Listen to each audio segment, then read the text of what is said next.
What do you mean, offline? I don't know, she's not responding and I can't access the AI core diagnostics. You better get down to Deck 3.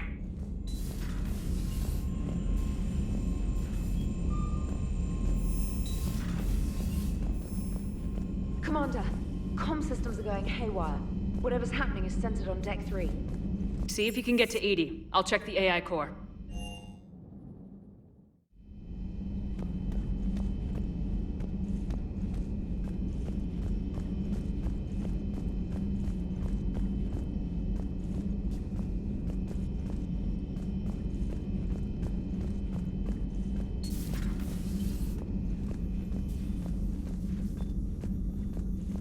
Joker, what's that sound? Fire extinguishers, Commander. Could be an electrical fire, or something.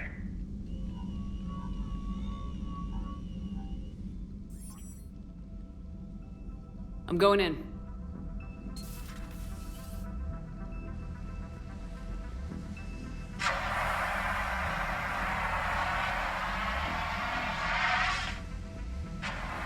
EDI, talk to me.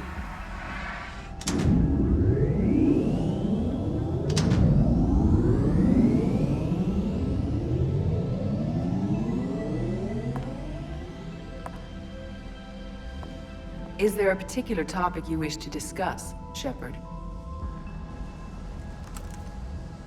EDI? Yes. You're in Dr. Eva's body. Not all of me, but I have control of it. It was not a seamless transition. A transition? You blacked out on us for a while there. Correct. When we brought this unit on board, I began a background process to search for its information on the Prothean device. This eventually triggered a trap. A backup power source and CPU activated, and the unit attempted physical confrontation. Fortunately, I was able to gain root access and repurpose it as I saw fit. During this process, it struggled. Thus the fire. EDI, you need to alert us about incidents like this.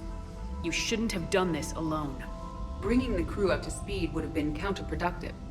All attempts to help would have been limited by reaction time. So if you're in there, are you still in the ship? I exist primarily within the ship. For optimal control, this unit should remain within Normandy's broadcast or tight beam range. Are you planning to take that body somewhere? Normandy's weaponry is not suited to every combat situation. This platform could provide limited fire ground support. You mean you could come with us? Correct. This body could accompany you to areas the Normandy cannot reach. Before we do that, I need you to guarantee this mech doesn't have any more surprises in it. Run whatever tests you can, then we can talk about using it in combat situations. One moment. I am running trials. Complete. I can send you a full report if you wish. However, my first step should be restoring functionality to the Normandy, to reassure the crew that all is normal. Just don't be surprised if the crew's a little wary of your new body. It was shooting at them a little while ago. An excellent point. I will take it to the bridge. Joker will also want to see it. On that, we can agree.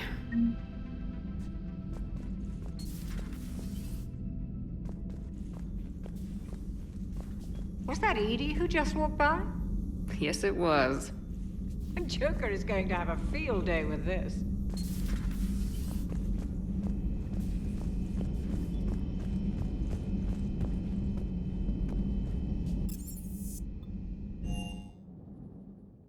Commander, I found something suspicious. Have you got a minute? Commander, are you all right? It was fairly intense up here. I can only imagine what it was like down on that moon. I thought you'd be more concerned about EDI. EDI is a huge asset to this team. If she'd told me about her plan to obtain a body, I'd have volunteered to help. I do not wish to force a conflict of interest between our friendship and your duty. I'd have preferred a conflict of interest to a hard restart of half our systems. But thanks, regardless. While you're here, though, I found something while scanning Alliance channels. Grissom Academy is requesting help.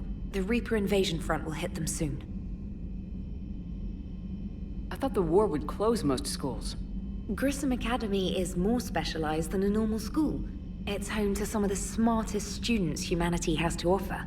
Their Ascension project is the best training facility in the galaxy for human biotics. Yes, I sent a young man named David Archer there. I'm just surprised they're still open.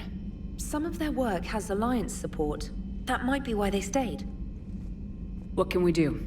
A Turian evac transport responded to their distress call, so normally I'd say we don't need to do anything. But something sounded off in the Turian signal.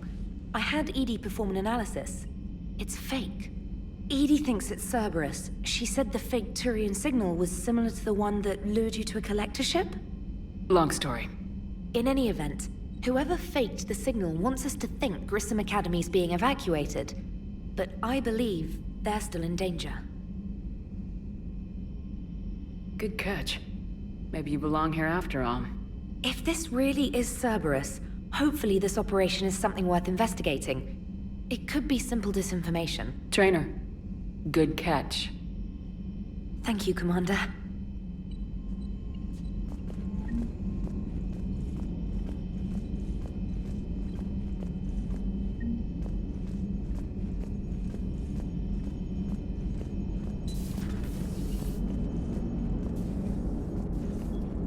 Hey, Commander, check out my co-pilot! So she installed herself into the new body without any help from you? Come on, Commander, don't you trust me? Okay, let me put it this way. If I knew that EDI was gonna install herself into a sexy robot body, do you honestly think I'd be able to keep quiet about it? Look at that! I would've baked a cake. I am right here, Jeff. Yes, you are, EDI. Yes, you are. Hello, Shepard. Still getting used to greeting people in person? No. I require only one occurrence to adapt to a new concept. How are you adjusting to the arms and legs? I am interested to see how this body performs under real combat conditions. If I could accompany you sometime. Without stress testing, there is no way of knowing if it has serious design oversights. At the moment, it appears adequate. That's not the word I'd use to describe you. Perhaps we should speak privately. I'll be over here, flying the ship. What's this about? Does Joker not like your new platform? No, he approves. He wants me on the bridge. He says having me within visual range is important to his morale. Shepard, do you believe your crew members should be allowed to disobey an order on moral grounds?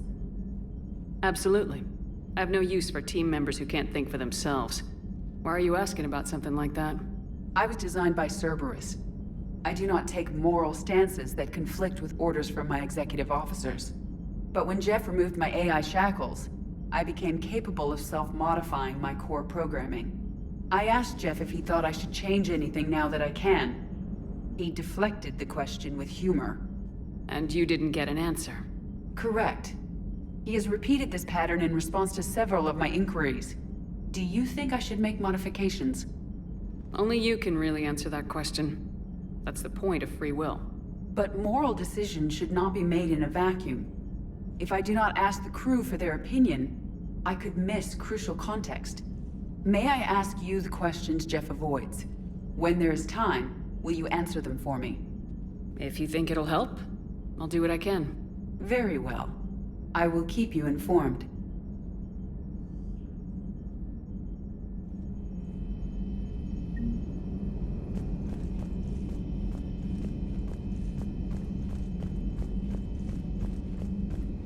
Commander, you have a message from Lieutenant Commander Williams. She must be feeling better.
Two of our dreadnoughts have been lost in a matter of hours.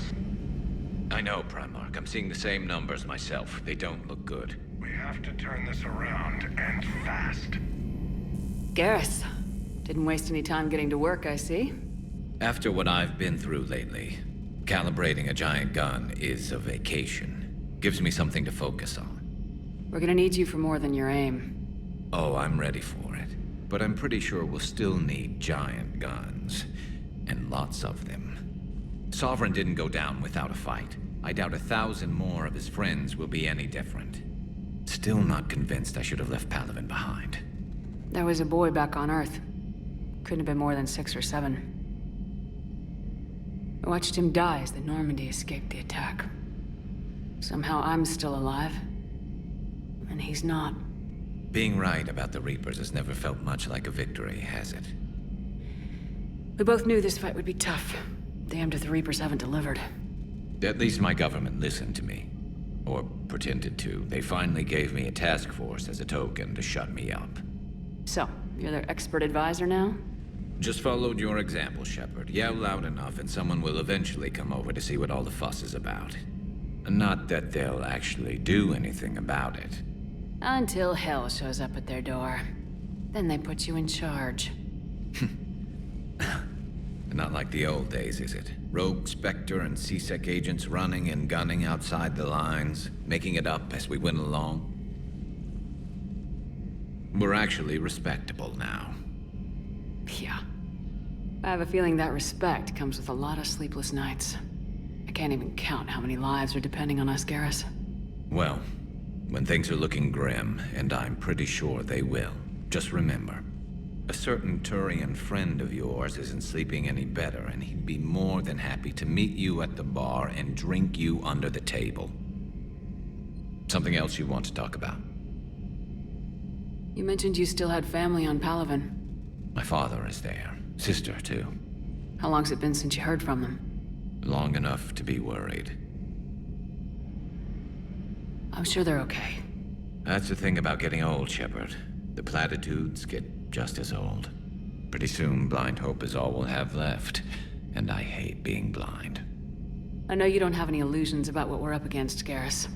How do you rate our chances? I know it looks bad now, but I think we can win this, Shepard. For the first time since we met, we're not alone in the fight. It's something I learned long ago in C-Sec. An imminent and painful death has a way of motivating people. Instead of questioning your every word, whole civilizations are going to be begging you to save them. After what's happened to Palaven, you still believe that? I didn't say there wouldn't be casualties. It's something Turians are taught from birth. If just one survivor is left standing at the end of a war, then the fight was worth it. But humans want to save everyone. In this war, that's not going to happen. So what's this Reaper task force you've been running? After what happened to you out there in Batarian space, I knew time was running out. For all of us. The Citadel Council was a dead end, so I did something I never thought I'd do. I went to my father. He used to work for C-Sec, didn't he? I seem to remember that the two of you didn't see eye to eye. To put it mildly. But he still had heavy pull in the Turian government. The Primarch, well, the old one, was a friend of his. So I went to my father and laid out everything we knew about the Reapers, from Saren all the way to the Collector base. I'm not sure even I'd believe it. I had to admit that parts of it sounded crazy, meeting Vigil, talking to Sovereign on Vermeer. But my father just listened. It's what he did in his days at C-Sec, putting together all the pieces. If the connections were there, he wouldn't deny them, and he saw what we always knew. The Reapers were coming. I'm glad someone finally agreed. He did more than agree. He took it to the Primarch. I like his style. Except the Primarch wasn't as convinced. My father kept pushing and finally got him to commit some token resources. And if you call them a task force, it sounds like you did something about it. What'd you do with it? As much as I could get away with. And a little more. We hardened our lines of communications, expanded emergency stockpiles across the colonies, improved our early warning detection protocols. You think it helped? I'd like to think it bought our fleet some extra time. We'll know when this war is over. So you can vouch for this new Primarch? Well, even if I couldn't, you go to war with the army you have. Will he live up to his word? I've never known Victus to lie. Play fast and loose with strategy, maybe, but betray an ally. Not his style. And if he did try, well, we'll just find another Primarch. I noticed generals saluting you, Garrus. How far down the line of secession are you these days? Let's not go there. Primarch Vicarian, honored war hero. Somebody's gonna have to rebuild Palaven when this is over. Yeah, somebody who knows how to hold a hammer. That's all for now, Garrus. It's damn good to have you back. Wouldn't miss this fight for anything. Now, I'm sure somebody screwed up something down here. I want to get the old girl back in fighting shape.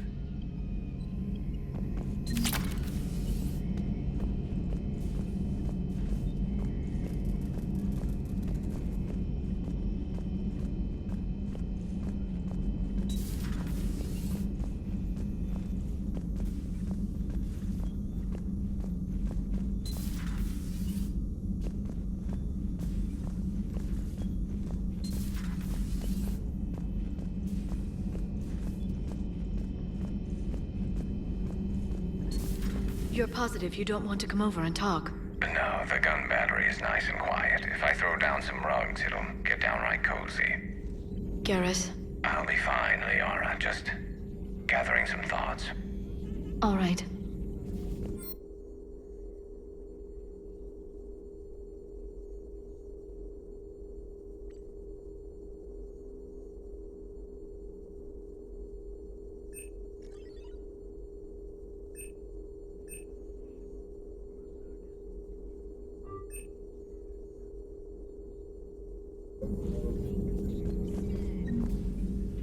Hello again, Shepard. We'll talk later, Liara. Of course. The private messages terminal has new correspondence.